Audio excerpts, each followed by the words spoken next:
إن الحمد لله نحمده ونستعينه ونستغفره ونستهديه ونعوذ بالله من شرور أنفسنا وسيئات أعمالنا من يهده الله فلا مضل له ومن يضلل الله فلن تجد له وليا مرشدا وأشهد أن لا إله إلا الله وحده لا شريك له في علاه وأشهد أن محمدا عبد الله ورسوله الذي اصطفاه اللهم صل وسلم وبارك على سيدنا محمد وعلى آله الطاهرين وصحبه الطيبين ومن دعا بدعوتهم وسلك سبيلهم إلى يوم الدين.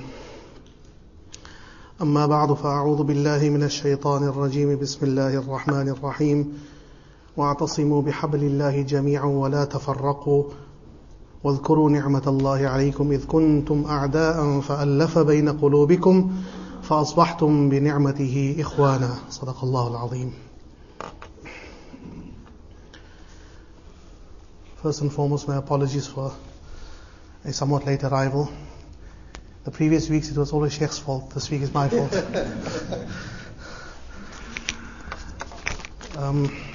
We have come in our discussion to the Khilafah of Sayyidina Uthman radiyallahu anhu, and we are now in the Khilafah of Sayyidina Ali ibn Abi Talib radiyallahu anhu. From the year 35, 36 up to the year 40, a period of about 4 or 5 years, Sayyidina Ali ibn Abi Talib was the Khalifa at the head of affairs of the Muslim community of the Ummah. And during that time we noticed that the movement that was there in the Ummah had always been it has been a linear movement. The Ummah had been moving forward. Islam had been spreading all the time, conquering new territories, new people entering Islam. The land controlled from Medina, the landmass was growing larger and larger. The people who were entering the faith of Muhammad sallallahu alaihi wasallam were increasing steadily. And then came the calamitous events that led to the death of Sayyidina Uthman radiyallahu anhu at the hands of those murderers in Medina. And Sayyidina Ali ibn Abi Talib radiyallahu anhu takes over the reins of leadership of this ummah at a time of great upheaval, great instability, great obscurity.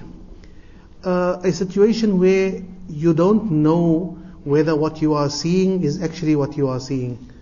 You don't know whether the person standing by your side is with you in mind and heart or is he not. And all of this on account of a conspiracy so exquisitely woven that it even led to confusion within the minds of the senior Sahaba radiyallahu anhum wa ardahum ajma'een.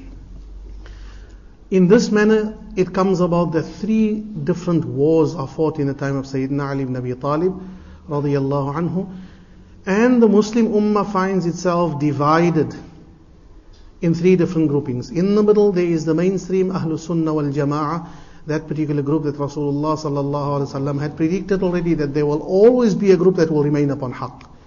There will come winds of adversity. There will come instances of division and diversion from our ultimate objectives. But there will always remain one particular group that will remain upon haqq, and that is the people who are upon ma ana alayhi wa ashabi. Those who follow what Nabi sallallahu alayhi wa sallam says, what I am upon, and that which my Sahaba radiyallahu anhum are upon. And then to the 2 extremes that was in the middle, to the one side there was a certain group that took the personality of Sayyidina Ali radiyallahu anhu and placed it on such a pedestal that it even outstrips the ranks of the Anbiya, sometimes even seeking to equate his rank with that of Allah Ta'ala, declaring him God incarnate. There was that group as well. No one denies that. Even the Shia do not deny it. There were those in the lifetime of Ali ibn Abi Talib who raised his status to such an extent that he himself had to declare himself free and dissociate himself from any such ideas.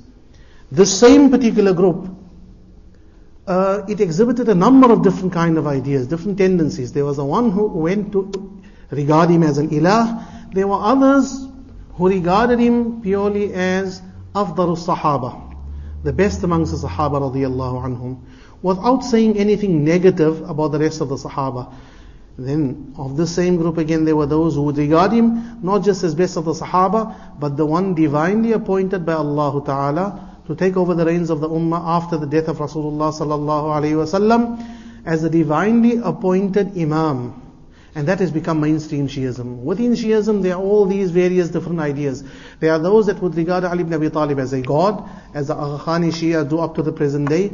There are those that would regard him purely as an imam appointed, still human, appointed by Allah Ta'ala, but with a rank that goes beyond the ranks of the Anbiya alayhi salam again. And of those, there would be those who associate this kind of position with him, but then start execrating and speaking ill of the Sahaba radiyallahu anhum. That was the one extreme. On the other extreme, there was another group. On that extreme, there was a group that was a direct offshoot of the efforts of Abdullah ibn Saba. The first group was also the offshoot of the efforts of Abdullah ibn Saba, those that would raise Ali ibn Abi Talib to a certain pedestal.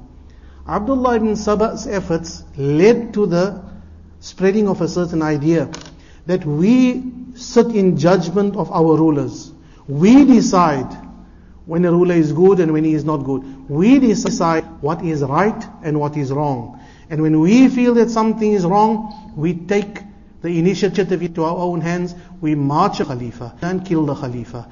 If we feel that something is not right, that the Khalifa has acted wrongly, and do as we feel should be done. This was an anarchist element in society. Anarchy, chaos. A group that says that we decide when something is wrong and then we step up to the issue and we do what we feel should be done. From their particular perspective, there seems to be merit in this idea. There's a group that does the right thing. The problem is that this group eventually takes in their opinions superior to the opinions of who? Of the men trained by Rasulullah sallallahu alaihi wasallam. Of those men who had spent time in the company of Rasulullah sallallahu alaihi wasallam, where? In Makkah, thereafter in Medina, in Badr, in Uhud, in Hunayn, in all of these battles. These latecomers to Islam would now be the ones to say, what do they know about deen? We know better. We know better about deen. Therefore, if we have judged this Khalifa to become a murtad, we've judged this Khalifa to be a criminal, we've judged this Khalifa to be X, Y, and Z, then we will do what deserves to be done to him. Abdullah ibn Saba's efforts led to these two streams of ideas within society. On the one hand, the one that says the Ahlul Bayt, and at the head of them Ali ibn Abi Talib, have special rights, special status, special privileges. On the other hand, another group that says, forget Sahaba, forget Ahlul Bayt, forget anyone else. It's our opinion that counts. What we say is right, what we say is wrong, and we will take matters into our own hands as we see fit. In the second battle that Sayyidina Ali ibn Abi, in the first battle that Sayyidina Ali ibn Abi Talib fought, it was against whom? It was against Sayyidina Aisha, Sayyidina Talha, Sayyidina Zubayr radiyallahu anhum and their followers outside of the city of Basra. That battle, as explained more than once before, was never intended to have been a battle. It was never intended to have been a battle. It was again on account of the internal machinations of Abdullah ibn Saba and his particular group that it eventually came out to be a battle. That battle was started by those parties who saw that if sulh comes about between these two parties, then we have failed in our task. And therefore they set about these surreptitious attacks from either side to the other in order to kickstart this war. And this war started and lasted the entire day. At the end of that day, there were the bodies of the Sahaba, bodies of hundreds of Muslims lying around, having become victims of that particular battle. On that day, now both elements will come to the fore. The one element comes and says that these people are kuffar. We have fought them. First of all, they broke their pledge of allegiance that they gave to Ameer al-Mu'mineen, Ali ibn Abi Talib. So they are kuffar. Since they are kuffar, therefore we have the right to take spoils of war from them. When we find them, we kill them. When we kill them, then we take the spoils of war, the ghanima. We take it from them, that is our right. Sayyidina Ali makes an order. No injured person must be killed. He makes an order. Anyone fleeing from battlefield must be left alone. He should not be arrested. He should not be arrested, he should not be molested, he should not be touched at all. Now this element, the unruly, the chaotic, the anarchist element that says we want to do things our way, they come up to you and say, what are you talking about? This is what deen is all about. If you fight jihad, then you have prisoners, you treat prisoners in a particular way, you take the spoils of war, you kill them when you feel so.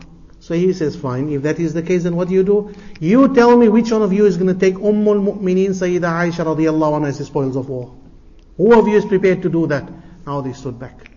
They did not realize who they are up against. They are up against Sahaba Ridwanullahi alayhim ajma'een. They are up against who? Those eminent companions of Rasulullah sallallahu alayhi wasallam, who were unfortunate enough to have been trapped into this veil of obscurity, this sophisticated plan of misinformation that is spread around the Muslim world. They had been caught up in it, and now they will come, these latecomers to Islam, about whom Allah Ta'ala said yesterday that قَالَتِ الْأَعْرَابُ آمَنَّا, these desert dwellers, they say that we have iman. Allah Ta'ala says, قُلْ لَمْ تُؤْمِنُوا وَلَكِنْ قُولُوا أَسْلَمْنَا. You are not a mu'min, you have no iman in your hearts. Say, we have become Muslim. Don't say we have iman. So there Allah Ta'ala negated specifically their iman. It was these people and their followers afterwards that would now stand up in judgment against the rest of the ummah. The second battle that Sayyidina Ali ibn Abi Talib fought was against Muawiyah ibn Abi Sufyan, together with him Amr ibn al-As and a number of the Sahaba in Syria. Now, again comes up the issue, why would they go to war against the legitimate Khalifa? Why was there no such war against Abu Bakr? Why was there no such war against Umar or Uthman? Why now suddenly in time of Ali? Now let's just go back to our very, very first lecture. Originally, what did we say? The original point of departure between the Ahlul Sunnah and the Shia is the concept of Imama. And in this concept of Imama, what does it teach? It says that after Rasulullah sallallahu alaihi wasallam, there is a group of men, one after the other, who Allah appointed to lead the ummah. And anyone else who usurps that position and becomes a Khalifa instead of those appointed by Allah Ta'ala, they are kuffar out of the fold.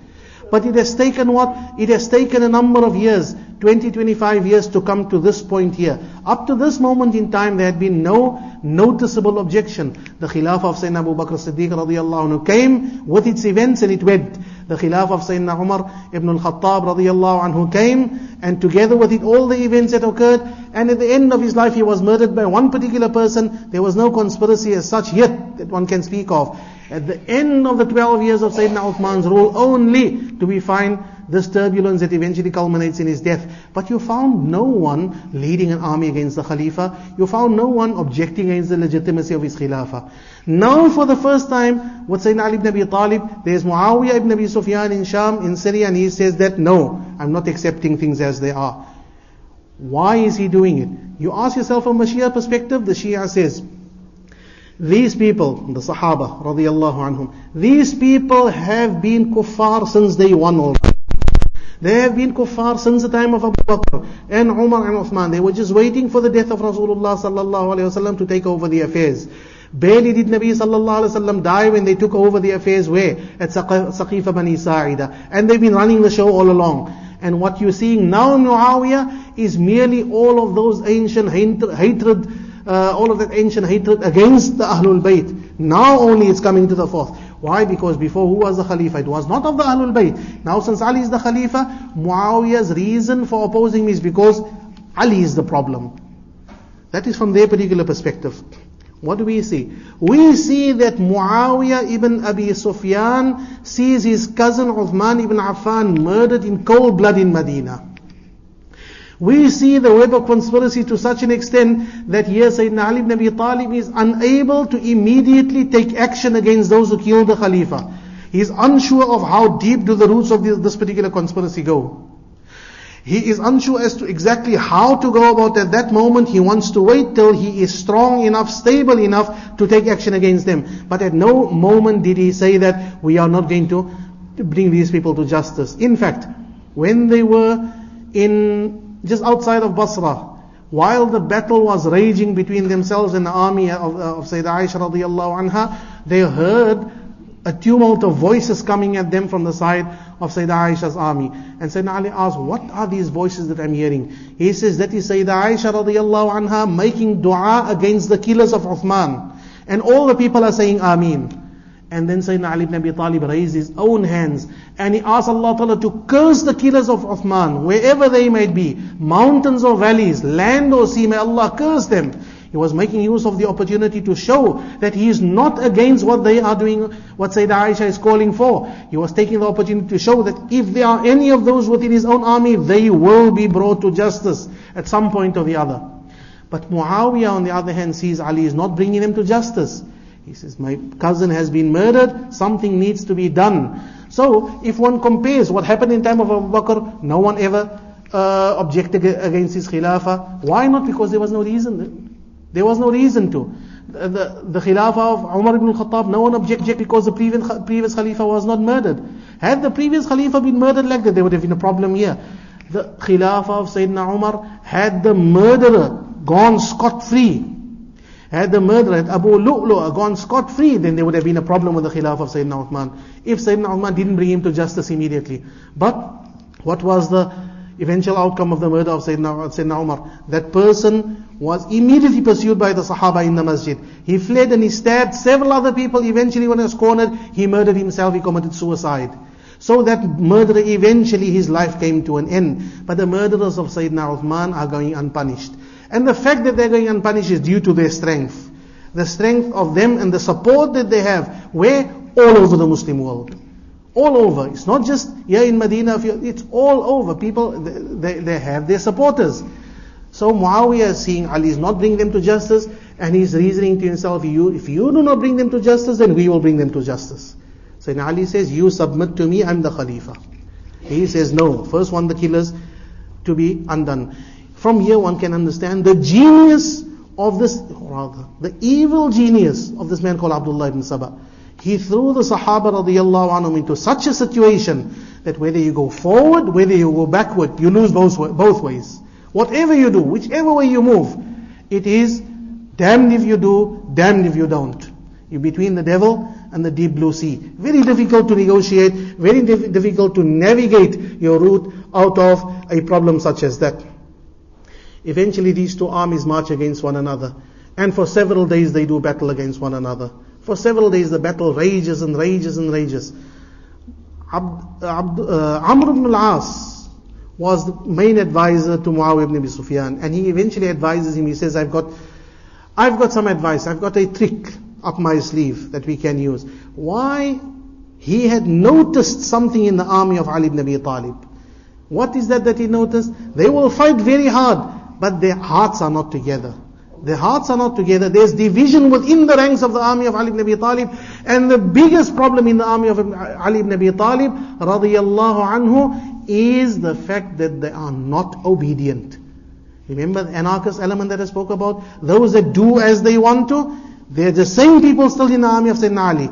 They are still there, and all you need to do is insert a ruse. Throw a cat amongst those particular pigeons, and everything will be in uproar. Everything will suddenly, the entire playing field will change. So he said, let's do this.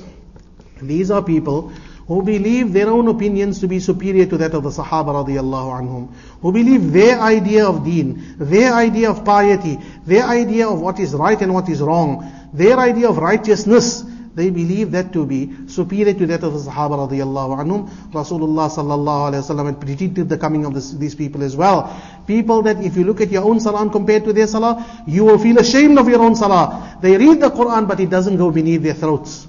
Why? What is the problem with them? As much salah as they make, as much outward piety as they seem to have, they are filled with that very same spirit of the original fellow who said that, خَلَقْتَنِي مِن نَارٍ وَخَلَقْتَهُ مِن طِينٍ. That arrogance of Iblis. I'm better than you. So all the piety in the world, all the salah and all the dhikr and but the idea of arrogance and the idea of thinking yourself superior to those who Allah and His Rasul sallallahu alaihi wasallam had praised. Anyway, this was the element that Amr ibn al-As sought to destabilize. So he said, let's do the following. Take the mushaf, copies of the Quran, tie it to the spears, tie it to spears. Take 2 spears or 4 spears, tie a mushaf to the top, carry it into battle. And you say, we're not coming for battle. We are saying that we are 2 Muslim armies killing one another. The Romans are behind us. We are killing one another. So let's come to a sulh. Let's come to reconciliation between ourselves. Let the Quran decide. Carrying the Quran into battle, telling your opponent, we've had enough. This cannot go on. Let the Quran decide.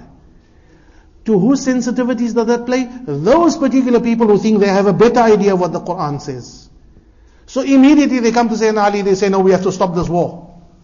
Sayyidina Ali says, we have to continue this war, we're on the verge of winning. Say, no, you're not going to do this, we are going to stop this war. Why? Who knows better? Does Ali ibn Abi Talib know better? Or does the son of this desert Arab who became Muslim yesterday, doesn't know his deen properly, know better? In his mind, he knows better. And they are such a powerful faction within the army of Sayyidina Ali, that when they speak with a few 100,000 voices. Not just one man alone. So eventually, much against his will, he is forced to stop the war. He's forced to stop the war. Cannot fight when half your army wants to walk away from the battlefield and say, let the Quran decide. How does the Quran decide? The Quran is the word of Allah. The Quran is sacred and holy. But the Quran does not speak of its own accord. It's not a DVD or a CD or a cassette player. It is text, which is the written record of Allah's word. It requires a human interpreter. And who will be the human interpreter? The one to whom Allah Ta'ala had given the capacity to interpret it.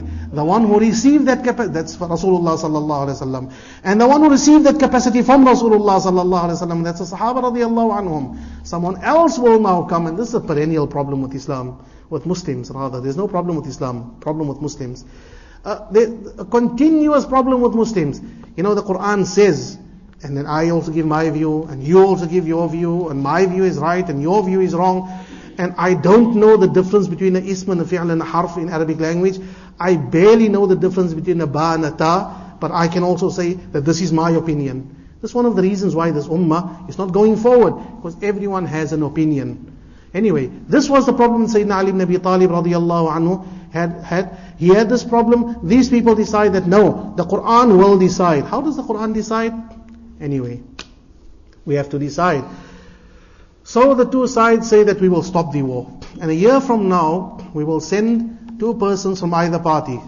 There will be persons sent, negotiators from either side. They will sit, instead of Muslims decimating, killing one another, instead of whittling down our numbers all the time, let's rather have this thing settled by a negotiation. A year from now, two persons from either party will meet at a place called Dawmatul Jandal. At that time they will decide. What they decide, the rest of us will accept. Negotiations rather than battle. Now during those negotiations, remember, whatever we know about the past, how do we know about the past? What kind of records do we have? We have historical reports. Those historical reports are passed down through whom? They are passed down through human conduits, human narrators. And every human narrator is not necessarily a good narrator. Especially at a time like this. Now you must know, this is 3, 4, 5, 6 years of almost war non-stop. And the feelings are running high. And your partisanship and your support for your leader runs very, very high. And this comes after the death of the Khalifa. So as was outlined last week, it was a time of great emotional upheaval. And at the time of such emotional upheaval, it's very easy to find representations, versions of history that's not true to the original. So now you find certain versions of history. For example, they say the parties got together. And these things are recorded in the books of history. The parties get together. And from the side of Sayyidina Ali ibn Abi Talib, he sent Abu Musa al-Ash'ari. It wasn't his intention to send Abu Musa al-Ash'ari. He wanted to send his cousin Abdullah ibn Abbas. But again, the anarchists in his army come together and say, we said that Abu Musa al-Ash'ari. Ali ibn Abi Talib says, I said Abdullah ibn Abbas. They say, but we said. Anyway, once again, Abu Musa, you go. From the side of Muawiyah comes Amr ibn al-As. Now the version of history goes as follows. The version of history says that they get together, and Amr ibn al-As and Abu Musa al-Ash'ari, they sit together before they now have the public declarations, and the two of them say, look, what do you think what should be done? And the one says, Amr ibn al-As says, well, I think I should declare that my candidate, that's Muawiyah, is no longer eligible for leadership. And Abu Musa says, well, I think I should declare the same. We should disqualify both of them and rather elect another leader for the ummah, because these two have become the heads of two factions where there's strong sentiment behind them as well, rather leave that, let's get another candidate. Who do you have in mind? Abu Musa says, well, I am thinking of Al-Khair ibn Al-Khair, Abdullah ibn Umar ibn Al-Khattab. Let's rather go for someone like that. He can bring the ummah together. He's his father's son. Anyway, they decide, if that's what's to be done, let's go outside. Public declaration. So Abu Musa, he is allegedly told by Amr ibn al-As, you speak first, you are the senior here. So he speaks first and he says, I declare that my candidate Ali is no longer eligible for the Khilafah. I depose him from the Khilafah. And then the alleged version of history says, then Amr ibn al-As gets up and says, well, since you've removed your candidate, I put up my candidate. He is the candidate, let's him be our Khalifa. And Abu Musa says, what a deception. You have deceived me. Now this kind of story is ascribed to the Sahaba radiyallahu anhum, tends to leave a bad flavor. What kind of person is this that would deceive the other? But the question is never asked, is that a valid version of history? Is that a valid version? Is the people who have transmitted that down to us, are they reliable persons? Secondly, did they receive it in a continuous chain of narration? These are not the questions asked. When someone jumps to conclusions today, then he simply says, but there it is in the books of history. Our approach, us the Ahlul Sunnah wal Jama'ah, our approach is that we take historical material and we judge it in light of all those ayat in the Quran in which Allah Ta'ala speaks about the Sahaba radiyallahu anhum. All of those ahadith, we don't discount that. We don't turn a blind eye to that and says, let's just look at what we have in front of us here. We look at the hadith in which Rasulullah sallallahu alaihi wasallam said about Abdullah, the son of Amr ibn al-As. Ni'ma ar-rajulu Abdullah wa Abu Abdullah wa Ummu Abdullah. What a good man is Abdullah ibn Amr, and his father is a good man, and his mother is a good person. We look at all of those ahadith in which these people had contributed to deen, all their contributions to deen, everything that Rasulullah sallallahu alaihi wasallam said about them. We don't just discard that on the basis of a flimsy piece of evidence in a book of history and say, well, there it is the evidence, these are evil people. No, we take the holistic picture into consideration. Anyway, that version of history is a flawed version of history. Unfortunately, it has misled so many people. Their problem is their preparedness, their willingness to believe certain things. If those same things were said about people who they admire, and inshallah I intend to speak somewhat more about this later in this lecture, if those same allegations were made about people that they admire, they will say, how can you say such a thing? How can you ever make such an allegation? If someone says a similar thing about Imam Khomeini, then what do they say? How can you ever think something bad of such a great person? But did Allah Ta'ala say anything good about Khomeini? He might have been a good person, might have been a bad person. But when it comes to the Sahaba radiyallahu anhum, Allah instructed us to make istighfar for them. Allah tells us that He is happy with them. Allah Ta'ala tells us that they are humul mu'minuna haqqa, the true believers. Therefore, what choice do we have but to entertain a good opinion about them? Fine. This particular negotiations at this place called Dawmatul Jandal are inconclusive. They go nowhere. But they had one important consequence. That one important consequence was that anarchist element in the army of Ali, again they had a problem. They always have a problem. Their problem now is, they tell Ali ibn Abi Talib, what right did you have to go and negotiate away the fact that you are the Amir al-Mu'mineen? You are the leader of the Ummah, isn't it? He says, yes. So what right do you have to take that position of leadership and go and negotiate at a negotiating table in Dawmatul Jandal? So while Sayyidina Ali ibn Abi Talib radiyallahu anhu used to be standing on his mimbar, delivering his khutbah out of the crowd somewhere, and we in Cape Town know this phenomenon quite well. The Imam is speaking in front, Astana Iman Ubaydayuka make remarks, Iman San Ubaydayuka say it's Anas. So we know this phenomenon, exactly the same phenomenon. Sayyidina Ali is standing on the mimbar delivering his khutbah, and someone will scream out of the crowd, Inil hukmu illa lillah. Hukm only belongs to Allah Ta'ala. This was, and Sayyidina Ali used to say what? Kalimatu haqqin urida bihal batil. The word is true, it's a word of the Quran. Inil hukmu illa lillah. Hukm, that means rulership here, belongs to Allah alone. So what they were basically telling Ali is that this leadership was from Allah. Allah gave it to you. How could you give it away? How could you go and negotiate it away? So they say for that reason, many of them declared Ali also to be what? Ali is also kafir. Why is he kafir now? Because he had negotiated away something which Allah Ta'ala had given to him. Inil hukmu illa lillah. Rule and governorship and rulership only belongs to Allah Ta'ala. It's a true word, but what was intended? The intention was to destabilize society. Kalimatu haqqin أُرِيدَ بِهَا الْبَاطِلِ. True words spoken. And we often hear such true words spoken. Justice before peace and all this. We hear these things being spoken. And أُرِيدَ بِهَا الْبَاطِلِ. What are the true intentions behind them? There are nefarious intentions behind them, not noble ones. Eventually this particular group, they cut themselves off. They withdraw from Kufa. They go to a place called Nahrawan. And they say, no, we can't stay with the Ameer al-Mu'mineen, with a leader who negotiates his position of leadership away. What does he know about deen? We know better. Because Allah Ta'ala says, إِنِ الْحُكْمُ إِلَّا لِلَّهِ. So he can't be our leader, we'll have to have our own leader. Sayyidina Ali comes to know about them. He sends Abdullah ibn Abbas, his cousin, to them and say, go and reason with these people. Go and speak to them, reason to them, bring them back into the fold. He goes to them and he speaks to them. And a few thousand of them come back. They realize that they were wrong and they come back. But there remains a hardcore group that says, no, by no means are we coming back. We know Islam better than you. So eventually Sayyidina Ali ibn Abi Talib goes to war with them and he decimates, he destroys their army at this place called Nahrawan. This was the third battle fought by Sayyidina Ali ibn Abi Talib. In each of these battles you can see how the ummah is splitting further and further apart. This group, they are called the Khawarij. Khawarij, plural of the word Kharij. And Kharij means ones who goes out. They've left what? They've left the millah. They were together with the rest of the ummah, now they've gone outside. They are on their own. They exist up to the present day. There were numerous different sects amongst the Khawarij. They existed once upon a time. In the present world there is only one particular group of the Khawarij that still left. They are called the Ibadiyya. The Ibadiyya are to be found in two places in the world. You will find them in Oman, and you will find some of them in Algeria as well. A few of them in Algeria have survived, and a few of them in Oman. In Oman, the Ibadi madhab is the official madhab. The Ibadi madhab is the official madhab.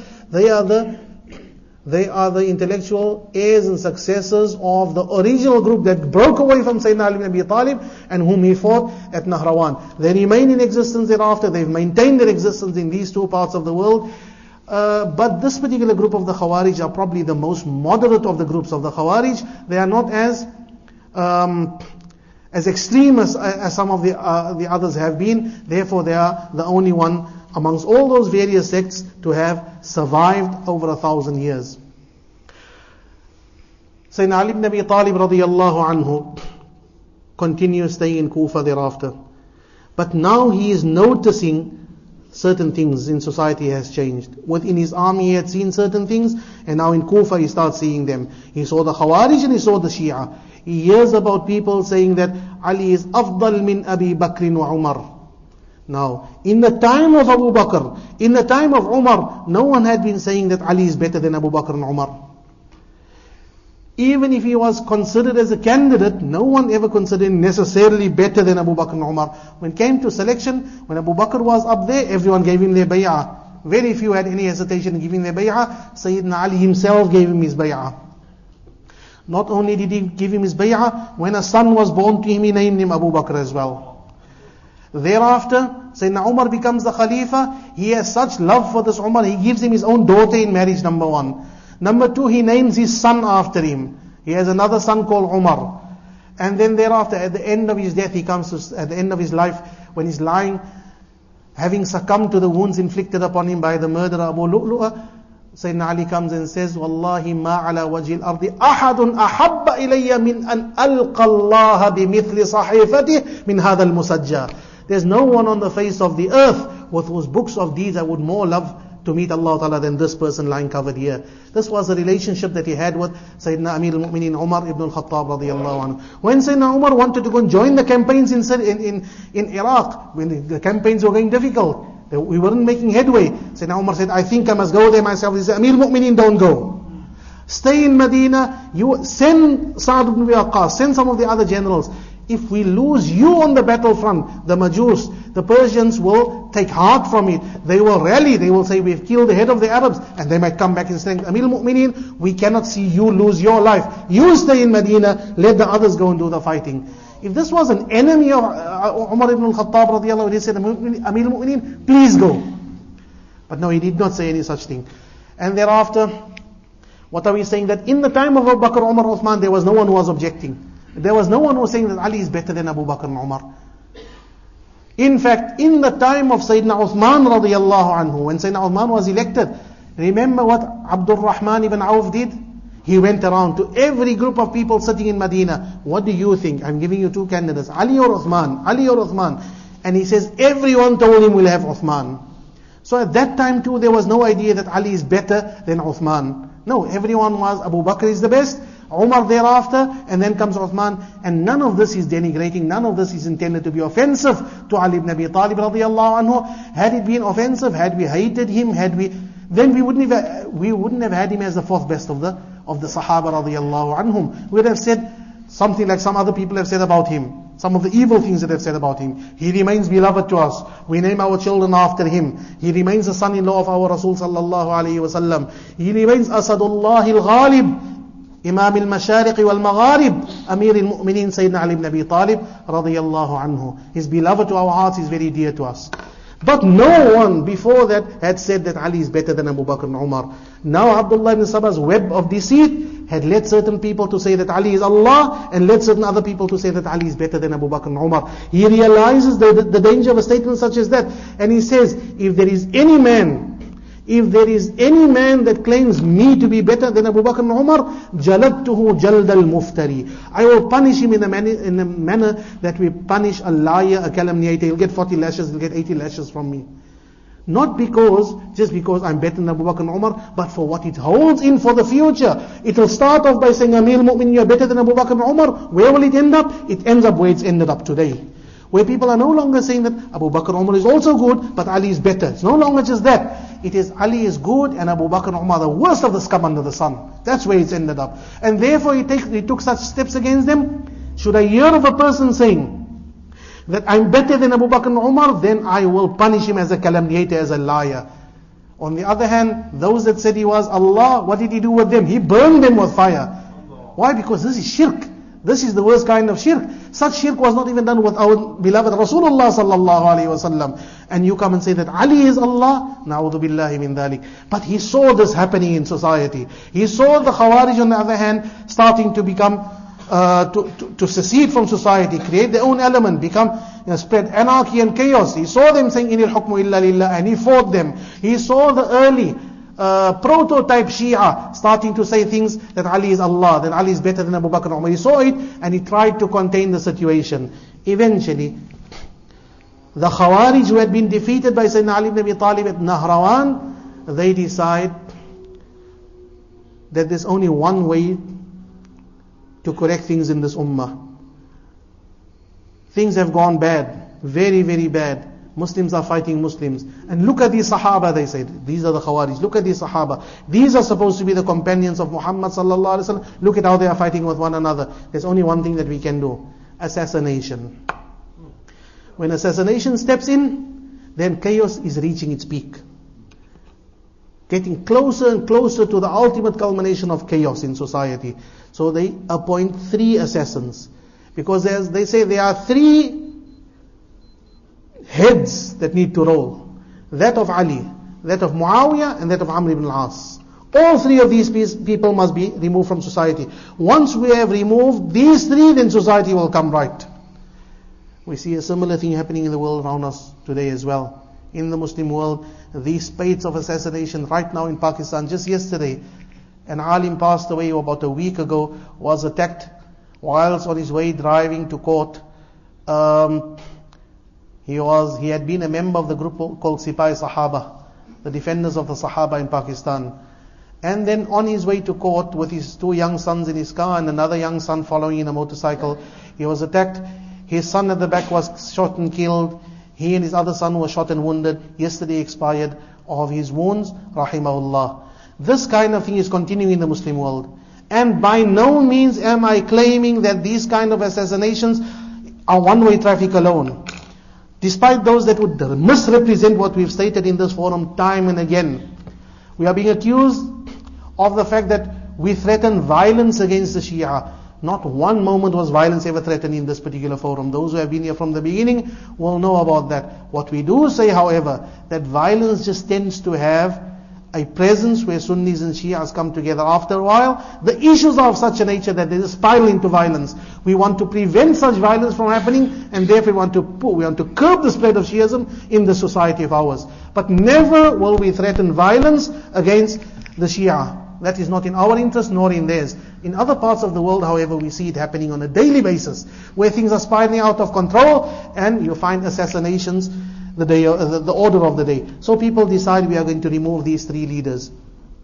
3 assassins are appointed. The one appointed to kill Amr ibn al-As fails in his mission. The one appointed to kill Muawiyah ibn Abi Sufyan fails in his mission. The one appointed to kill Sayyidina Ameer al-Mu'mineen Ali ibn Abi Talib radiyallahu anhu succeeds in his mission. He murders our beloved Ameer al-Mu'mineen Sayyidina Ali ibn Abi Talib radiyallahu anhu as he is on his way to the Salah for Fajr. And he used to say that, no, my Rasul sallallahu alayhi wasallam had informed me that the time will come, حَتَّى تَخْطِبُ مِنْ هَذِهِ when my beard will run wet with the blood that's coming out of my throat. That will happen. And he is murdered by the assassin. His assassin is caught. He is a person, when they catch him, Sayyidina Ali says, don't torture him. He must be put to death, but don't torture him. At that moment too, the justice of Ali ibn Abi Talib, if he killed me, he must simply be killed. Cut off his neck, yes, but don't torture him. Why? That's not part of our Sharia. When they are going to kill him, they cut off his body parts. Why? He's making fasad fil ard. So, cut off his right arm and left leg and things like that. In any event, then they threaten to cut off his tongue. When they're cutting off his arm and his leg, he doesn't show the least amount of fear. When they come to his tongue, his name was Abdul Rahman ibn Muljam. When they come to his tongue, suddenly he shivers. So what's wrong? Your arm, you showed no fear. You weren't upset by the cutting of your leg, but your tongue. He says, you know why? Because this tongue never stops making the dhikr of Allah. This was the kind of people, on the one hand, they are so deep into the practice of their religion. On the other hand, they think nothing of shedding the holy blood of Ali ibn Abi Talib radiyallahu anhu. These kind of elements are still there in society. They represent the same kind of thought that has been there all along.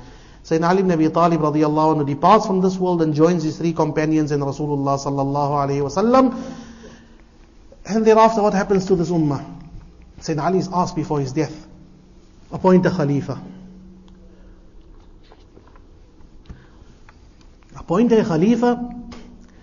This brings us back again to the concept of Imamah. There's no need for the appointment of a Khalifa from a Shia perspective. There's no need. Why? Allah has already appointed Hassan as the leader behind him. But listen to the answer that Sayyidina Ali gives, and then see whether it fits in with the theories of the Shia. He says, إِنْ أَرَادَ اللَّهُ بِأُمَّةِ مُحَمَّدٍ صَلَّى اللَّهُ عَلَيْهِ وَسَلَّمَ خَيْرًا فَسَيَجْمَعُهُمْ عَلَى خَيْرِهِمْ. If Allah wants good to happen to this ummah, He will bring the ummah together on the best man that's amongst them. He will bring them together under the leadership of the best amongst them. In other words, I'm not going to appoint anyone for you. You select someone. The ummah has the right to elect his leader. But now the ummah is still divided. There's Muawiyah still in Syria. There's Ali ibn Abi Talib's army still here in Kufa. So who will they select? Amongst themselves, they then select his eldest son, Ameer al-Mu'mineen Sayyidina al-Hasan ibn Ali ibn Abi Talib radiyallahu anhu.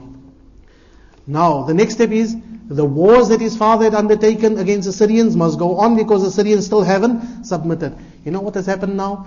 The whole idea about the killers of Uthman, everyone had lost track about that. Why? There's a new fight now. There's a new fight. It's the Syrians against the Iraqis. It's the people of Kufa against the people of Damascus. What do we do now? The ball game has shifted. Few are those who would even think of where are the killers of Uthman. Why? Because the ummah has been embroiled in all of these wars. Sayyidina al-Hasan ibn Ali marches with his army to meet with Muawiyah in battle once again. But as he is marching to this battle, he thinks to himself that for 4, 5, 6 years we've gone on fighting one another. And who gains? On our borders, not very far from here, a few 100 kilometers away from here, who is sitting there? The Romans are sitting there watching what we are doing. They're seeing how we are fighting one another, destroying our own strength. And how long will it be before one of them steps in and says, we have destroyed ourselves? The flower of the Muslim army has been destroyed, of 2 Muslim armies. Who will be there to defend the widows? Who will be there to defend the children if these 2 armies clash with one another constantly, like 2 mountains clashing with one another, destroying one another? And he decides that enough is enough. He sends a message to Muawiyah. He says, why don't we rather negotiate this matter? You and I come together and we discuss it. Again, the element of what? The unruly element. There are those in his army, he is the leader. He's suffering from the same problem that his father had suffered amongst his followers. The followers know better than the leader. They come to him, how on earth could you ever contemplate negotiating with a person as bad as him? And they come to him and they call him all kinds of names. Before it used to be, Assalamu alayka ya Ameer al-Mu'mineen. Now they come to him, Assalamu alayka ya Mubir al-Mu'mineen. Oh, you destroyer of the Mu'mineen. This is the kind of things they come and tell him. Once he was physically attacked by these followers of his, these own followers who claimed themselves, and now for the first time, in the time of Ali ibn Abi Talib, the idea, the concept of a Shia for the first time came out. What is the Shia? Supporters of Ali. If you now look back to the Khilafah of Ali and the way that he had to fight against various different parties, you can understand that he had supporters. And those supporters naturally called themselves the Shia of Ali. Those Shia of Ali now, they're following his son Hassan. When Hassan makes a decision which does not please them, what do? They're almost like politicians and followers of political parties in our own country. If Mbeki is no longer a good leader, then what do we do with him? We throw him out and we bring Zuma. And what are we doing to Zuma right now? Getting rid of him as well. So similarly there, Ali wasn't good enough, and now his son Hassan is doing something. What does he know? We know better than him. This has always been the story with the Shia. With the Shia, we know deen better than what they know it. The deen, the thing called a Ja'fari madhab, it's got nothing to do with the Ahlul Bayt radiyallahu anhum. It is those people who would ascribe things to the Ahlul Bayt and say this is the deen of the Ahlul Bayt. Which is why there's such a lot of contradiction inside it. Every hadith has another hadith which contradicts it when they start ascribing these hadith to their imams. Why? Because they know better than their imams. The story that I've told maybe 2 or 3 times already, when Zayd ibn Ali went to Kufa and he met the Shia there now. By this time the Shia had already developed, this was now 100 years later, developed into a fully fledged group with their own particular identity. And he comes to them, he was the first of the imams of the Ahlul Bayt, of the members of the Ahlul Bayt to actually come to Kufa and see what's happening. All the others sitting in Medina. He sees them, they are ascribing teachings to his own father which he never knew of. He says, my father was so kind to me that he would feed me and I would sit on his lap. And then the food was too hot to place in my mouth. He would blow on it and wait for it to cool and then he puts it into my mouth. That was my father's kindness with me. He didn't want the food to burn my mouth. Do you think these things that you are teaching the people, you're saying my father is an imam and he's appointed by Allah and all of these things, and Ahlul Bayt has special status, and if you don't believe these things you're going to Jahannam. Do you think my father wouldn't have taught me these things? Because if he didn't teach me these things, I'm going to go to Jahannam. He didn't want food to burn my mouth. Do you think you want the fire of Jahannam to burn my body? And they had an answer, and what was the answer? They say, well, your father knew if he was going to teach you these things that you would reject them. So he rather didn't teach it to you, so he can say in the Qiyamah, Ya Allah, my son didn't know. And this was now the Shia making up things and ascribing it to the Ahlul Bayt. This is what the Ja'fari madhab, this is what Tashayyu Ithna Ashari Shi'ism is all about. And even, so now Hassan ibn Ali decides we can't go on like this. He comes together with Muawiyah and they decide. Or rather, before I come to that, when he decides to make peace with Muawiyah, what do they tell him? They say, you are the destroyer of the mu'mineen. He says, Wallahi la Muawiyatu khayrun li minkum. Muawiyah would be better to me than you. Because you are people, no obedience to a leader. You know what? Muawiyah's cause was the wrong cause. Ali's cause was the right cause. Muawiyah's army was an obedient army. Ali's army was a disobedient army. Sayyidina Ali ibn Abi Talib himself said that if I had one man from Muawiyah's army for every 10 of you, I would have been better off. These were the people all along who had been claiming what? We are the followers of the Ahlul Bayt. But they know better than the Ahlul Bayt. Anyway, so Hassan tells him that Muawiyah would be better to me than what you are. He goes to Muawiyah, they negotiate. What will they do? Peace will be brought about between these two parties. How will peace be brought about? Muawiyah, you can become the Khalifa. And when you die, then Hassan will become the Khalifa. And everyone shakes hands on that and everyone is happy except for those malcontents. Those people who have their own ideas about deen. The Shia and the Khawarij. The Shia on the one hand say, what right would Hassan have? This is a right given to him by Allah. What right does he have to give it away? And on the other hand there's the Khawarij who say all of you are kafir in any event. So, when these two great parties come together, this was the fulfillment of the great prophecy of our Nabi sallallahu alayhi wasallam. One day he had his son Hassan on his lap, and he said that, Inna ibni hadha sayyidun. This son of mine is a leader of men. This son of mine is a leader of men. لَعَلَّ اللَّهَ أَن يُصْلِحَ بِهِ بَيْنَ فِئَتَيْنِ عَظِيمَتَيْنِ مِنَ الْمُسْلِمِينَ. Soon the day will come when through this son of mine, Allah will bring about reconciliation between two great groups of Muslims. Rasulullah sallallahu alaihi wasallam didn't call them kafirs. They were Muslims, they were mu'mins. Rasulullah sallallahu alaihi wasallam said, all that was required, sulh must be brought about. In the year 41 after the hijrah, these two personalities get together. Sayyidina Hassan places his hand in the hands of Muawiyah, and he says, I give you my pledge of allegiance, you are now Amir al-Mu'mineen. Peace is restored to the ummah from this day onwards.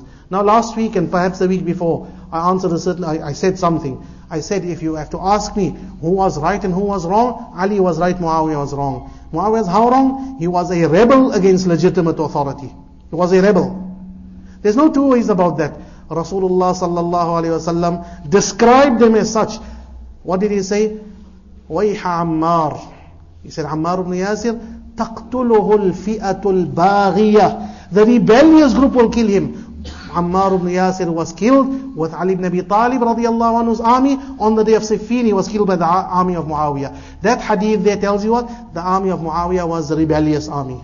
There's no two ways about it. Ali ibn Abi Talib was right, Muawiyah ibn Abi Sufyan was wrong. However, he was wrong for how long? He was wrong for how long?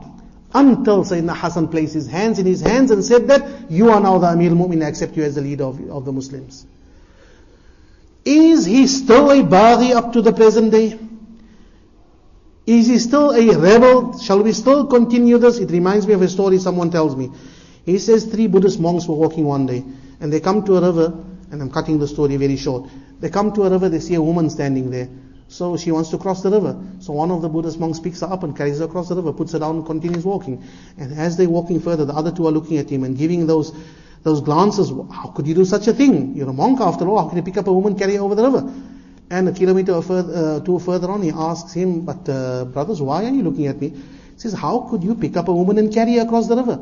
He says, I've picked her up for 2 minutes, carried her across the river and put her down. It seems to me the two of you are still carrying her in your minds. This is the problem with this ummah of ours. Uthman ibn Affan radiallahu anhu was amongst those who fled on the day of Uhud, but Allah had forgiven him. The Shia still haven't forgiven him, because Allah's mercy is much greater than theirs, of course. And here, Muawiyah ibn Sufyan, we are honest enough to say he was not right, he was the rebel. Sayyidina Imam Shafi'i radiallahu anhu ardah. So Imam Shafi'i was writing the chapter of fiqh on how to deal with rebels. How does the Muslim state deal with rebels? And where does he draw from? He draws from how did Sayyidina Ali treat the army of Muawiyah on the other side? How did he treat them? So some of the ulama at the time, they said, no, Imam Shafi must be a Shia. He must be a Shia. Why? Because he says Muawiyah was wrong. This was Yahya ibn Ma'in, great Imam. He was upset. How can Imam Shafi speak about Muawiyah like this? Muawiyah being a rebel. So he went to his friend, his very good friend, also student of Imam Shafi, Imam Ahmad ibn Hanbal. And he tells Imam Ahmad ibn Hanbal, Imam Shafi is a Shia. Why is he a Shia? Because he says Muawiyah is a Baghi, is a rebel. So Imam Ahmad ibn Hanbal tells him that if he should not use those examples, who else must he use an example? Because that was the first case in the history of Islam that rebellion had occurred. And Amir al-Mu'mineen Sayyidina Ali ibn Abi Talib is the one who teaches us how to deal with those rebels. And what did he teach us about them? He said they are not kuffar, they are not munafiqeen, they are ikhwanuna baghaw alayna, our brothers, but they rebelled against us. And when your brother has rebelled against you, and then he comes to you and says that, look, let's make peace, he is not a rebel any longer. He's not a rebel any longer. This is where we the Ahlul Sunnah stand. We say for the entire duration of the Khilaf of Sayyidina Ali, Muawiyah was a rebel, his cause was the wrong one. But the year that the two groups came together, the year what we call Amul Jama'ah, the year of unity, that year he ceased being the Baghi, the rebel, and that year he became Amirul Mu'mineen, Muawiyah radiyallahu anhu.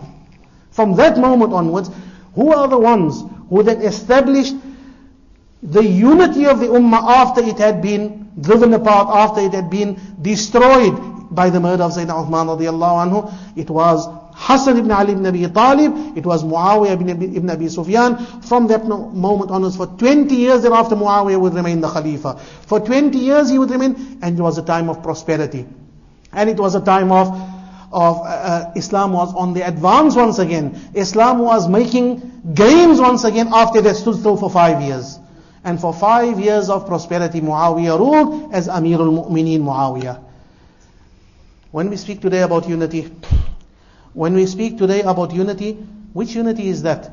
The unity that was destroyed with the murder of Sayyidina Uthman, and the unity that was restored through the sulh, the reconciliation between Hassan and Muawiyah. That is the unity that we should go back to.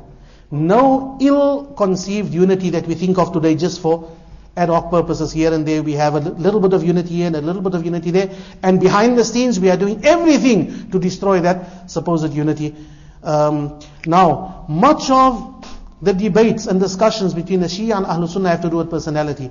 I mentioned this. People are ever so ready, certain people, to say something bad about the Sahaba radiallahu anhum, willing, when the least bit of flimsy information, the flimsiest of historical information is given to them, the Sahabi did something wrong, they jump on that bandwagon.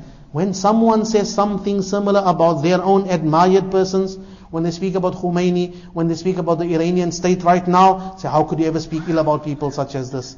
You know, the same kind of allegations, the same kind of accusations that these people make against Abu Bakr and against Umar and against Uthman, those very same allegations can be made about those who are ruling the land of Iran right now at this moment in time as well.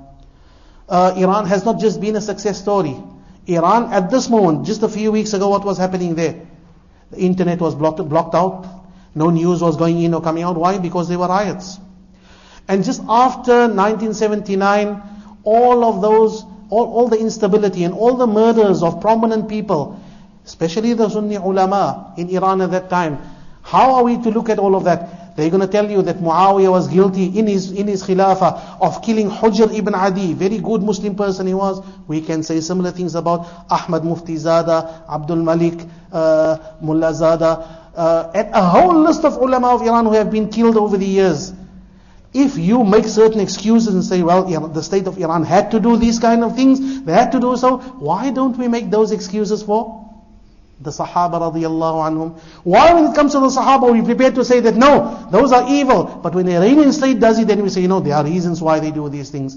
They accuse the Sahaba radiallahu anhum of embezzling funds and taking from the public treasury, right at this, and appointing their own children and their own cousins and brothers to sensitive positions. Hashimi Rafsanjani was the president or president of Iran for several years. His son gets appointed to a very lucrative position, where in a short space of time, after a short while, he gets accused of having embezzled something to the tune of $2 million. So you've been saying the Sahaba radiallahu anhu embezzled money, and now you're embezzling money yourself. He responds by saying what? He's saying, you're accusing me of embezzling money. Look at Ahmadinejad himself. Ahmadinejad, he says, when he was mayor of Tehran, he embezzled 340 million tumans. So, and then they come to certain other things. They say, Sayyidina Umar banned mut'ah. Hashimi Rafsanjani himself, he faced a problem in Iran. What was the problem that he faced in Iran? There was something like 750,000 of mut'ah orphans in Iran. 250,000 or 750,000 mut'ah orphans, where the fathers had made mut'ah with the mothers and absconded thereafter. Who do they become wards of the state? The state has to look after them. So he said that if people don't know how to make mut'ah, then we ban mut'ah. You can ban mut'ah, but if Sayyidina Umar does it, then you say he's an evildoer. But you can do the same? There are several other similar instances. You see what? The Sahaba radiallahu anhum, Rasulullah sallallahu alaihi wasallam leaves this world. The Sahaba radiallahu anhu had to stand up and take his task further and build the Islamic state and spread the da'wah of Islam. And when you're in government, then you're going to have your detractors. You'll never be able to please everyone. There's never been a government that has had everyone's approval. So the Shia could sit and theorize on the outside because they didn't have a government. For over 1,000 years they had no government. And then comes 1979 and they have a government. Suddenly you find that they are killing off the opponents here. What was it? Hussein Ali Muntaziri. Ayatollah Hussein Ali Muntaziri was Khomeini's designated successor. Khomeini's designated successor, who became so upset with the amount of extrajudicial killings that were taking place, that was being done in the name of the Iranian government, that he started criticizing it. So Khomeini told him, you are no longer my successor, I remove you from the position whatsoever. He died a few weeks ago. While we are busy with our lectures here, he died a few weeks ago. You could barely attend his funeral. The state don't want anything to do with him.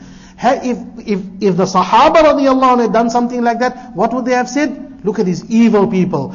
But if those who never had an opportunity to run a government now get a government in their hands and they start doing certain things, the Iranian state used to make a lot out of the fact that they had cut ties with apartheid South Africa immediately upon the success of their revolution. Right now it comes out, Mark Rich was this businessman, oil salesman that was fronting for the Iranian government and selling oil to apartheid South Africa all these years. Now you might say, well, they needed to do so because they were also pariahs. They needed to do these things behind the scenes. The willingness of people to make excuses when it comes to those whom they admire on the one hand, and the unwillingness to make those same excuses, to have that same tolerance when it comes to those whom they might not admire, but whom Allah and His Rasul sallallahu alaihi wasallam loved. That is the problem where we stand today.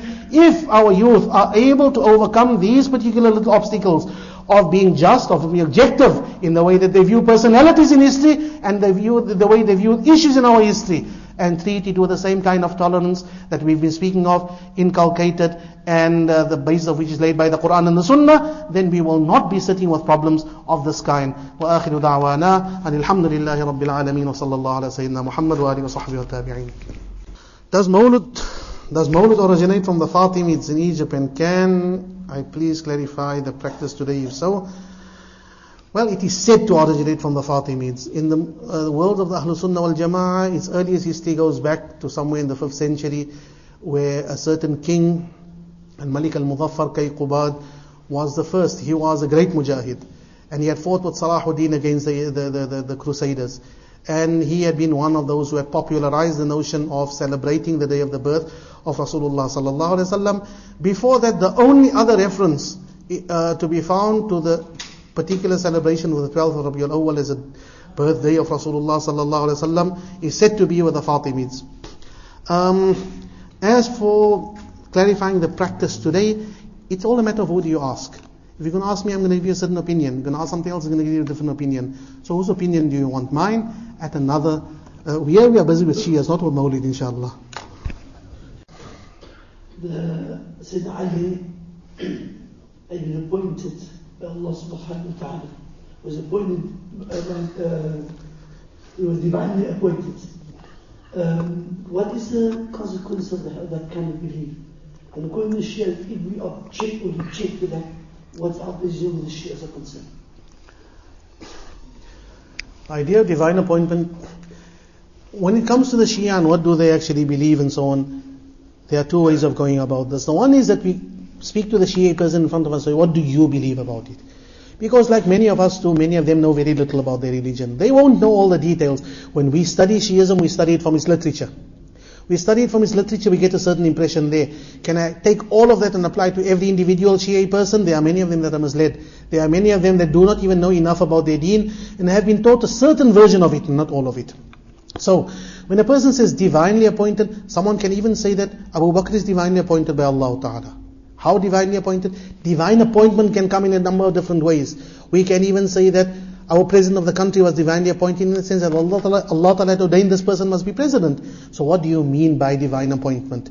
If you mean Allah Ta'ala predestined it, Allah Ta'ala set it out like that, then that's 100% correct as far as appointments here would be concerned. But if you mean thereby an appointment in the same way that Allah Ta'ala appointed Sayyidina Muhammad sallallahu alaihi wasallam as the Rasul of this ummah, then that would have certain repercussions. The repercussions that would come forth from there is not so much what would happen if you accept it. The problem is what happens to those who reject it. Now, classical Shi'ism, as expressed in the classical literature, they make no bones about this fact. If you reject it, it's as bad as rejecting the nubuwwah of Rasulullah sallallahu alaihi wasallam, which is why they have very little compunction in saying classical Shi'ism, that is, that the Sahaba radiallahu anhum were out of the fold of Islam, because they rejected the Imam of Ali ibn Abi Talib in that sense. There's one thing about contemporary Shia. Do we rush into giving a statement of kufr on them? As far as possible. If something that someone says has 99 ways in which it can be kufr and one way it can be still within the fold of Islam, let's still regard him within the fold of Islam. It's not our task to make people kafir. When does a person become a kafir? When he makes himself a kafir by denying such a part of deen which is undeniable. But for as long as there remains a possibility that he's within the fold, then we accept him as such, but that doesn't mean that we make our mimbars available to them to use as they want to. We make our mihrabs available, all our platforms. No. The fact that we still say he's a Muslim doesn't mean he's the best of Muslims that ever were. No.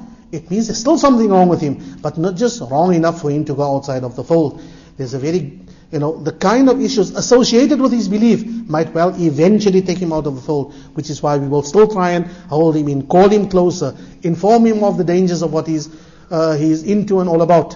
But until such time as his kufr hasn't become clear cut, we will not go ahead and give that statement of kufr on him. Imam Dhahabi rahmatullahi alayhi in Siyar A'lam Nubala writes about the Shia. Now remember one thing, when you speak about the Shia, there's not only one color, there's a whole kaleidoscope of colors. You'll find one person is a Shi'i, very, very likely. His tashayyu' only amounts to the fact that he loves Ali more than what he loves Uthman. He loves Uthman too, but he just happens to love Ali a bit more than what he loves Uthman. And another person, his Shi'ism is that he is Ali, he is Allah. No, there's worlds between these two positions. Both those positions are qualified as Shia. So when we speak about the Shia, exactly what kind of Shia? Yes, Ithna Ashri Shi'ism happens to be the mainstream one. That's the one that we've got to do with here. But within Ithna Ashri Shi'ism, there's a whole lot of different ideas as well. So when a person makes when we discuss the idea, we can by all means say an idea of this nature, very, very dangerous, can take you out of the whole of Islam. When it comes to the person, until such time as he doesn't clearly subscribe to that idea with his consequences and say, well, I accept those consequences and I say that all of those people are out of the fold of Islam, that's the moment when he has taken himself out of the fold of Islam.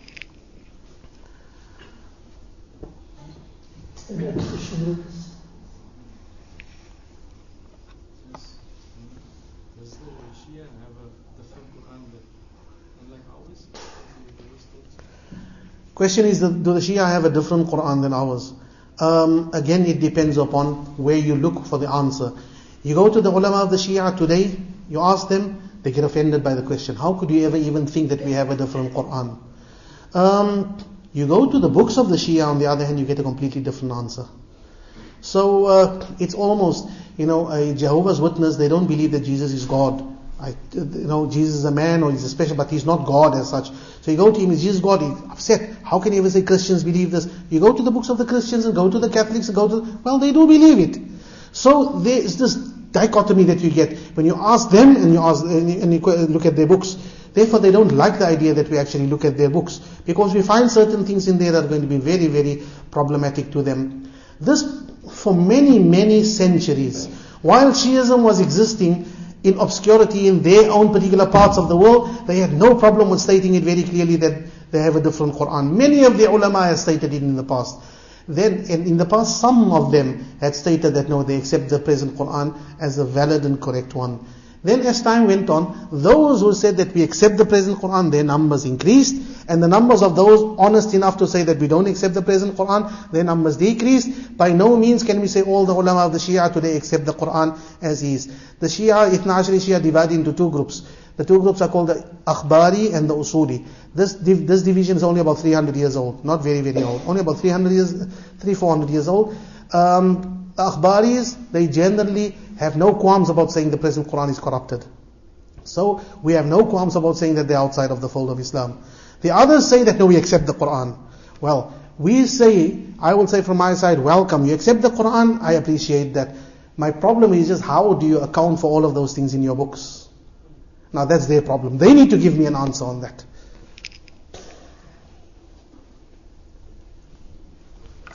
Any other question rather than that?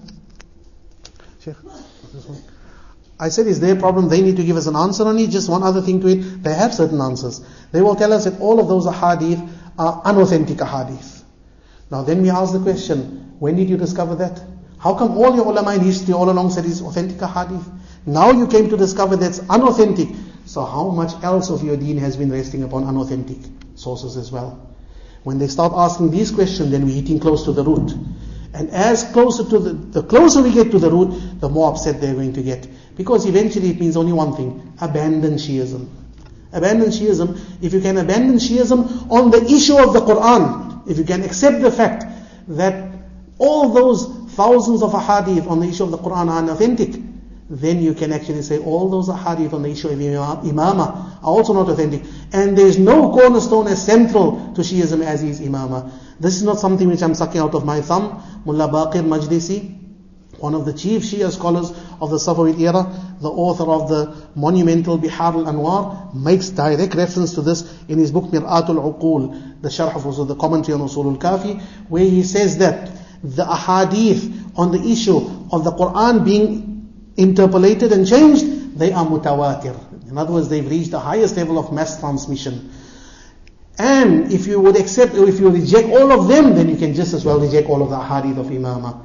But that statement was made at a time when the Shias were ruling the country, the Ahlul Sunnah had been practically exterminated, and they were on a high, on an all-time high.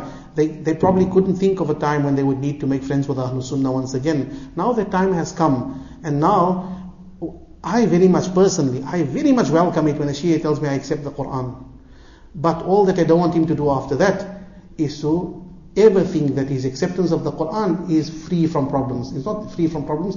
It's fraught with problems if he's going to be honest about it, as I've outlined now. When there is an issue in the Quran, if they accept the Quran as is, do they also believe there are parts of the Quran that are missing?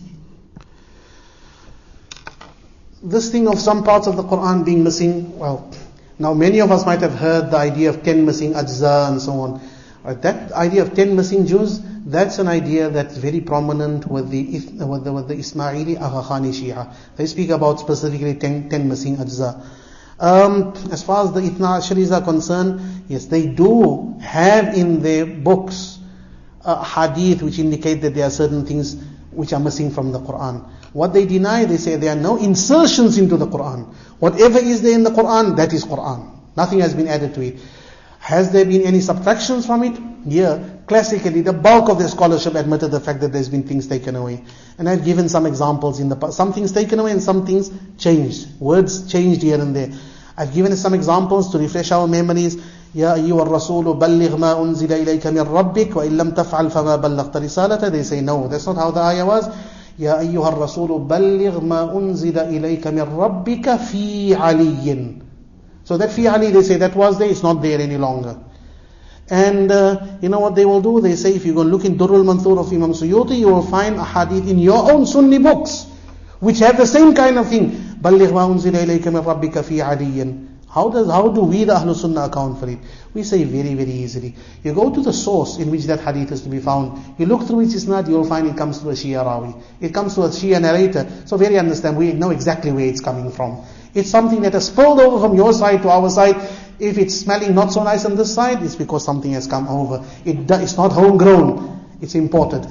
And another, we all know the ayah, كُنْتُمْ خَيْرَ أُمَّةٍ أُخْرِجَتْ لِلنَّاسِ. The Shia say, no, it's not ummah. No, you remember think about this ayah saying, you are the best of ummahs. Now, if you're a Shia, you think the best of ummahs, they usurp the khilaf of Ali, they kill Hussein, they do all these terrible things, they hurt Fatima. How can they ever be khayra ummah? So they say, no, the ayah is not khayra ummah. The ayah is kuntum khayra a'imma. You, the Ahlul Bayt, are the best of imams, not the best of ummahs any longer. And I can go on and on quoting ayat such as this. These things are to be found in their books. One of their contemporary scholars who died in the early 90s, he was the leading Shia scholar of Iraq. At the moment, his student, he is the leading Shia scholar there, Sayyid Ali Sistani. Ali Sistani's teacher was Abul Qasim al-Khoi. Abul Qasim al-Khoi wrote a monumental book on the tafsir of the Quran, and in there he has dealt with this issue of tahrif, of interpolation of the Quran as well. And he's got two answers. I said the Shias have to answer the existence of all these ahadith. He's got two answers to them. He says some of those reports are unauthentic, and we visited that answer already. The other side of it, he says, these things are not revelation, but rather interpretation. They're not revelation from Allah, in other words, they're not Allah's words, but it's the interpretation that the Imam gives to the ayah. So there's additions. بَلِّغْ مَا أُنزِلَ إِلَيْكَ مِنْ رَبِّكَ فِي عَلِيٍّ. Say, well, that has got nothing to do. That's not Quran, but that's the interpretation of the Quran. It is not tanzeel, but it is ta'weel. How much of an interpretation could it have been? If Allah Ta'ala wanted to tell Rasulullah Sallallahu Alaihi Wasallam, بَلِّغْ مَا أُنزِلَ إِلَيْكَ مِنْ رَبِّكَ, convey what has been revealed to you from Allah, from your Rabb, about Ali, then Allah would have said about Ali.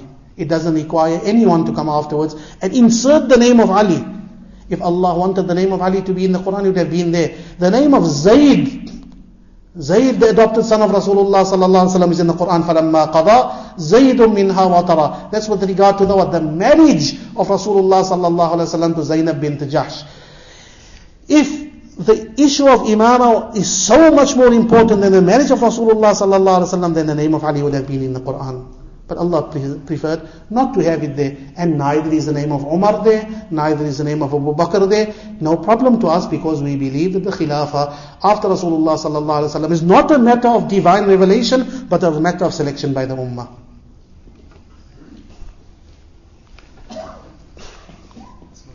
Is it true that the Shia claim that there was an entire Surah Wilayah that is removed from the Quran? Suratul Wilayah. Suratul Wilayah is a missing surah, an allegedly missing surah, that some say the Shia claim to be from the Quran. Now, whoever invented Suratul Wilayah must be a Shi'i, because the entire surah is about Ali and Muhammad sallallahu alaihi wasallam being Nabiyyun wa Waliyyun ba'duhuma min ba'din wa ana al-Hakimul Khabir, or things of this nature. Now, someone is trying very, very hard to imitate the Quran, is coming up with a ludicrous example of Arabic prose. But anyway, that surah does appear in some books. The book that made it famous was a book called Dabastani Madahib, and it's a book written in Persian, and this book became known in the Indian subcontinent. The Shia say we've got nothing to do with this book, we don't even know who's the author of this book. Others have said that particular surah is not only to be found there, that surah can be traced back right up to the books of the Shia themselves. You can find it within their books. You don't have to go to a weird source such as the Bastani Madahib. You can find it in their own sources. At this moment, I'm not 100% sure to which exact sources do they trace them. But there is a surah of this nature. Now what we can say, in some books there appears an ascription of this surah to the Shia. If the Shia then tells me, well, I don't believe it, I have to take his word for it. He doesn't believe it, he doesn't believe it. Does that absolve him? It absolves him. Does that absolve 1,200 years of Shi'ism? It doesn't absolve them. Shi'ism needs to answer for itself in light of its own literature. That individual Shi'i can come here and tell us, I don't believe it, and I'll say, welcome, you don't believe it. Accept that. Question. Very important question. Very, very important, in fact. When we sit here, we can get carried away by this particular discourse of ours. And we can for a moment imagine that the entire world revolves around, and our entire deen revolves around Sunni and Shia issues. In our history, we've often seen how our divisions are used against us. You don't have to go very far back. I've mentioned examples of Afghanistan and Iraq today. Invasions of both countries could not have come about if it wasn't for the divisions between Sunni and Shia. What I did mention before, and I want to reiterate and repeat here tonight, is this. What we need to do, first of all, in order for us to maintain our legacy in our Aqidah and pass it on to our children in an unadulterated form, pure and pristine, we need to have these kind of programs. Education. We cannot have a situation where our children are not aware of these particular incidents in history and which perspective to come to it from. Many of us, before we probably came to sit here, we knew not much about this. Going away from here, we know something about it. Together with that, we need a dose of realism to be injected with it. Right now, I don't know if he's still there, but a week or two ago, Robert Gates was in the Gulf drumming up support against Iran. Why? Iran's nuclear program, going to Saudi Arabia, going to the Emirates and everyone else, and forming an alliance against the Iranians. It is a sign of our weakness as Muslims that we allow our divisions like that to be used still. At a time such as this, I've made it clear before, and I wish these would be the things that our friends from the other side would quote, and not out of context. When it comes to international issues, then Sunni Shia stand side by side. These would be the things that our friends from the other side would quote, and not out of context. When it comes to international issues, then Sunni Shia stand side by side. When it comes to Baytul Maqdis, when it comes to international issues, we stand side by side. In India, many years ago, when it came to driving out the British from that country, then even Muslim and Hindu stood side by side. So when it comes to driving out our common enemy, at a time like that, we don't go into Shia Sunni issues. That's not the... So when it comes to that, if one of us had to be the president of a Muslim country, and someone comes to him and says that, look, I want to go for that country, you stay quiet. This reminds me, in fact, a story of Sayyidina Ali ibn Abi Talib radiallahu anhu himself, a story which he tells. Imam Ahmad ibn Hanbal in his book Fadail al-Sahaba narrates it. He says that Sayyidina Ali, at the end of his life, when he saw this unruly anarchist element in his army, every time going against him, he told a story about three oxen. There was a black one, there was a red one, there was a brown one. I don't know if I'm getting the colors correct, but something like that. And one day the lion or the fox came along, and it came to the red one and the brown one and told him that I want to attack the black one. I'm going to attack the black one, I want you two to stay on the side, don't get involved, then you will be safe. So he goes, attacks the black one and eats him up. And after a while, he comes to the brown one and he says that, look, see the red one? I want him. You stay out of this, I'm going to go for him. And he does so. At last he comes to the last one. Now I'm confused myself, I don't know which one's left. Anyway, the last one. He comes to him and says that, now is your turn. And the last ox says, Ukiltu yawma ukila thawrul aswad. I'm not being eaten today, I was eaten up the day the first ox was eaten up. That day already my demise started. The divisions in the Muslim world are such that they seem not to take cognizance of realities of this nature here. That when we start subdividing against ourselves on those major issues, on international arenas, the world looks at us as what? The world looks at, these are all readers of the kalima la ilaha illallah Muhammadur Rasulullah. They look at us like that. I was quoting something and I don't think I completed it. I said Imam Dhahabi writes in Siyar Alam al-Nubala, he says the Shia, as bad as the Aqidah might be at times, but when Allah looks at them in the day of Qiyamah, He will look at them, these were leaders of the kalima la ilaha illallah Muhammadur Rasulullah. They might be that bad, they are not the kuffar of this world, they are not the atheists, they are not the Satanists and those evil people. At least they still had some vestige of la ilaha illallah Muhammadur Rasulullah amongst them. So when it comes to those issues, I think yes, by all means we stand shoulder by shoulder. But we have a very big problem if our international solidarity with the Shia is abused in our own backyards by the spreading of Shi'ism. Therefore the ball is in the court of our Shia friends. The ball is in their court. Which ball? The ball that says, don't upset this very precarious balance which exists.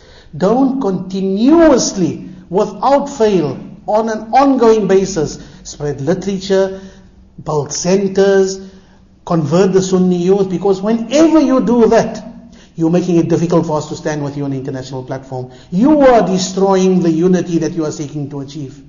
This has been the message of Dr. Yusuf al-Qaradawi. For many years he's been worried about this. He says, yes, we stand together with the Shia on international platforms, but we get upset when we see, well, the Shias are still doing their own things. They are still doing they are still spreading their ideas, they are still speaking ill of the Sahaba radiallahu anhum. That is what we cannot accept. So what we have local interests and we have international interests. We separate the one from the other. Internationally, yes, we prepare to stand together. Locally, don't take advantage of us.